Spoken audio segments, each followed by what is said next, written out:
John, we're here at the British Grand Prix. We had our media day today. Lots of talking points after the last race in Austria, most notably Lando, Norris, Max Verstappen and the collision that they had. What's your take on things today? I thought really interesting actually, because we didn't get, sometimes in the past FID press conferences you'll put the two people head to head and it's always quite interesting to dynamics. Today they were separate. We had Lando FI press conference, Max in the Red Bull racing mode time.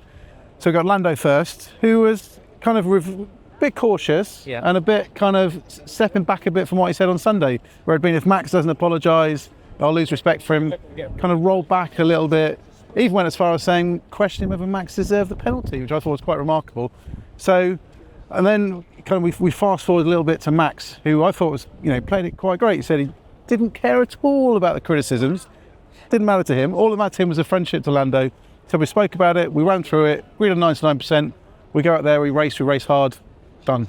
I mean, as journalists, we're always looking for that little bit of needle between the drivers, and I think that we were really excited in Austria when we saw that flashpoint. I've been writing about it, many other people have been talking about it and writing about it as well, but it's always been about Lando's sort of mental strength. He's always, when he's made a mistake, he's been very quick to put his hands up and say, I was wrong. But he didn't in Austria. He come out and was like, I'm adamant, I am right. And I thought that this is a new steely resolve. This is Lando. He's maturing and he's also learning how to fight Max. But for me, the comments today, the fact that he had rode back a little bit was maybe a little bit disappointing. Yeah, I think ultimately it was entirely predictable. That I think it was really unlikely that two people who sim race together, big friends, fly to races together, you're not gonna fall out and get a Senna-Prost, Hamilton-Rosberg scenario here. So I think it's almost inevitable to play out this way. I think it was how it's presented, and I think ultimately what matters is how they race each other next time on track. Because I think that dynamic has changed. I think Lando learned a lot on Saturday in Austria. I think I spoke to Daniel Ricciardo earlier on, he said exactly the same thing, that Lando learned that you give Max, you expect an inch from him, Max will give you a centimetre basically, and these are the fine margins. So next time Lando knows you race aggressively, you race hard, you race in this grey area that Max has talked about, and ultimately that's what we want. We want great racing.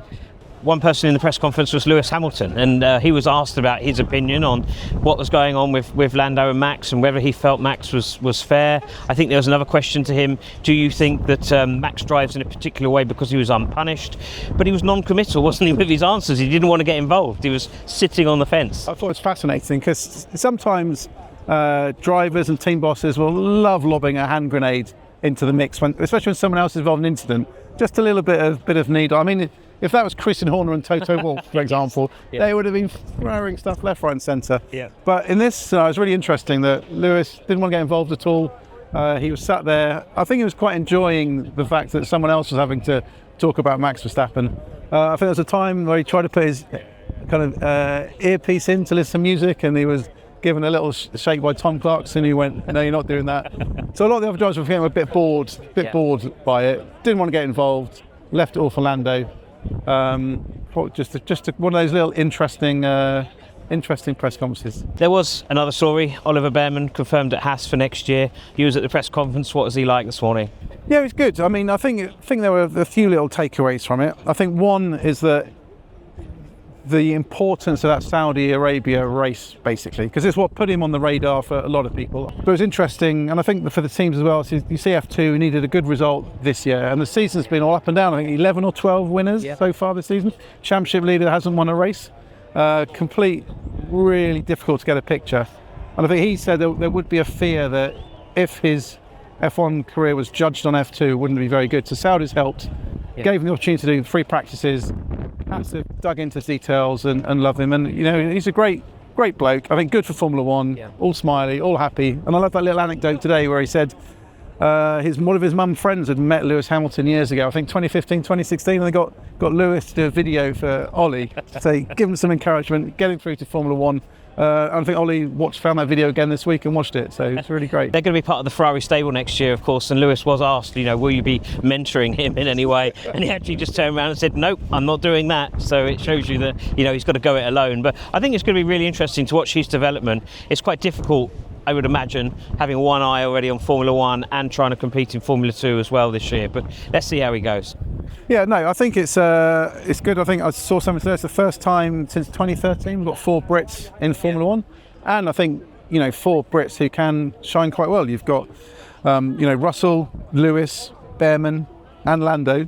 I think at least 3 of those should be gunning for wins. Bearman should be bashing in the midfield pretty well. Some of these are exciting times. Yeah, it's exciting for British motorsport, isn't it? And here, home of the British Grand Prix. Another talking point is obviously Sergio Perez's form for Red Bull since confirming his deal. You wrote a piece about this in the week. Red Bull were hoping that would chivvy him along a little bit and sort of put all the negativity out of his mind, and it would allow him to concentrate on delivering on track. But if anything, we've seen the opposite. Yeah, it's interesting because I think the dynamics changed a lot for Red Bull. Last year, Sergio second in the championship. Red Bull walked away with the constructors. I think they're best ever. They've never done it in Formula 1 before. All look good for Checo coming into this year. Start this year, Checo, there were some good results, some promise, and Christian Horner keeps talking about this. In Suzuka, he was a 10th off Max, one of the most difficult tracks on the earth, so they felt this is all fine. Then there was a bit of a kind of bobble, a little bit. And I think the team felt that maybe the stress of the contract would get to Checo. Yeah. Maybe we've given the contract, take that kind of distraction away from him. We can focus now. And this has come at the same time that McLaren have pushed on, Mercedes have made a step, Ferrari, have been there, but they're having a little bit of a dip now. And the gaps in Formula 1 mean you can no longer have a teammate who's 3 temps, 4 temps lower than Max. They've got to be 1 or 2 temps realistically, and that's not happening. From what I understand, there's a bit of a focus now on what they can do to get Checo sorted. I don't think it's a case of he's not doing it, let's look elsewhere. The focus is very much, what can we do to get Checo sorted? But with a caveat, it has to be sorted. It cannot continue like it is at the moment. Because they need the points, right, to win the Constructors' Championship. I know last year was unusual in the amount of points that Max got, meant that he could win, the championship on his own. But we're seeing that gap is now closing. We mentioned McLaren before, but they're coming for Red Bull, and it's not as close as it was last year, certainly. No, and it also has a knock-on effect in terms of kind of how races pan out. Because if your second car isn't, in the pit stop window, isn't backing your leader up, it affects your strategy choices. It affects the ability of people to race. Last weekend, potentially, Lando would have come a Max later, and Max could have been 3. Piastri, came through from 7th and nearly won that race. Yeah. So these are the performances that you need to get. F1 now, there's no longer room for passengers. There's no longer room to be 2-3 temps off your teammate. You need to be delivering consistently, especially in a Red Bull, right up there. And I think that's what they need to get from Sergio. And they'll do everything. I think they'll give him time. And they'll do everything they can to get it sorted, but they need to get to the bottom of it. Track limits was an issue in Austria. Could we see a repercussion here? Yeah, so there's been some changes around the track. I think Stoke Corner in particular has been a problem in the past. So they've got this same setup of basically moving the white line back. So you've got this 1.5 metres before the gravel trap. So hopefully that should sort it out.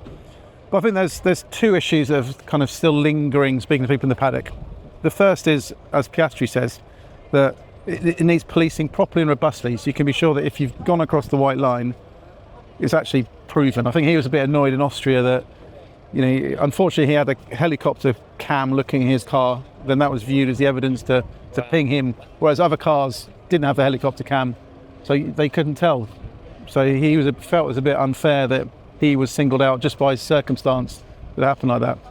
And I think the second issue, which I think something probably everyone agrees on, is what happened to Lando in the race. They're battling Max with his 3 track limits offence already, which is fine, it happens. But he locked up going down the inside of Max, ran wide and was given a track limit. Then it became a penalty, the 5 seconds, which is a bit silly. Yeah. Yuki Tsunoda said today it's ridiculous that this happens. It's happened to him, he said at the Spanish Grand Prix, similar thing. So I think this is something that needs to be a bit of common sense applied. There's track limits for pushing too hard, gaining advantage, and there's running wide off a track when you've clearly gained an advantage. Bit of consistency as well, I think. Well, it's common sense. It's common sense. Common sense and consistency. So those 2 things don't usually come to the mind with Formula 1, but there we go.